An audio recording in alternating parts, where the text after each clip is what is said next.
Bonjour les enfants. Aujourd'hui, je vais vous raconter une histoire très célèbre.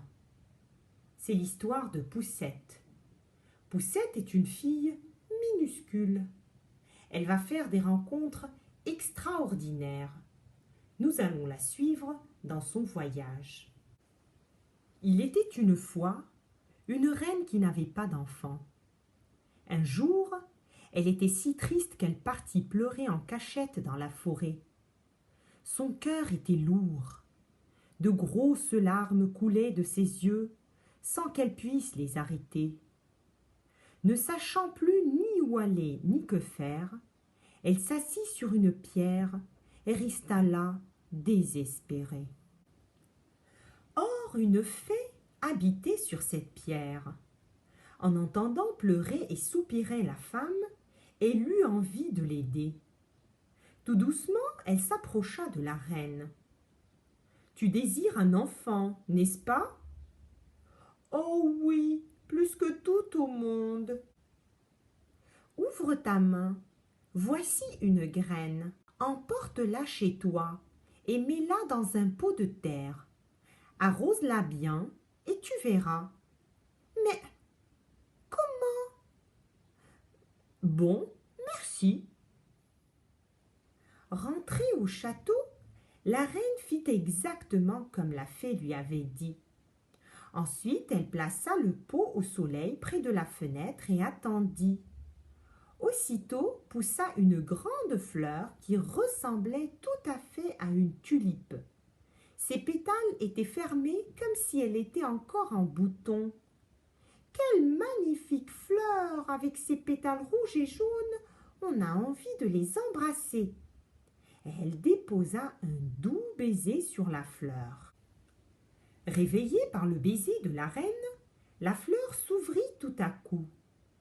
Au milieu, une petite fille minuscule se tenait assise, bien droite, et regardait autour d'elle avec de grands yeux curieux.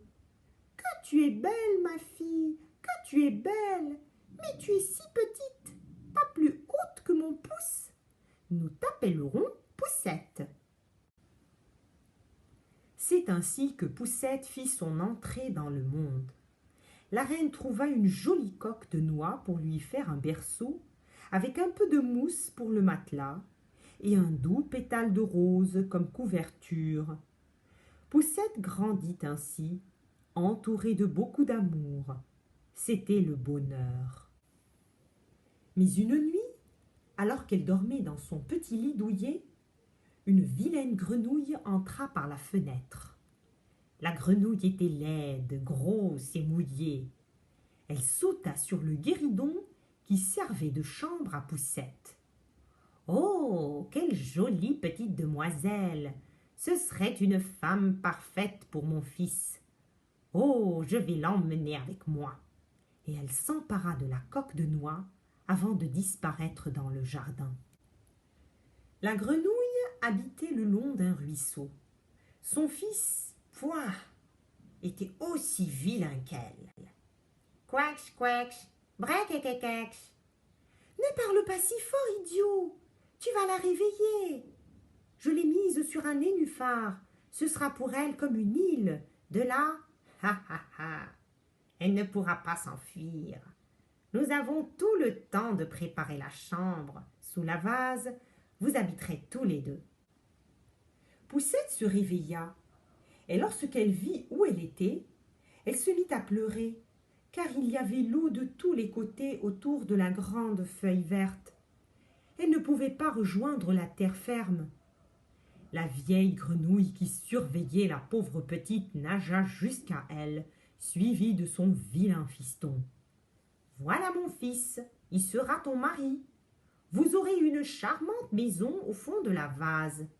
Allez, nous allons installer ton lit. » Les deux affreux partirent à la nage avec le petit lit.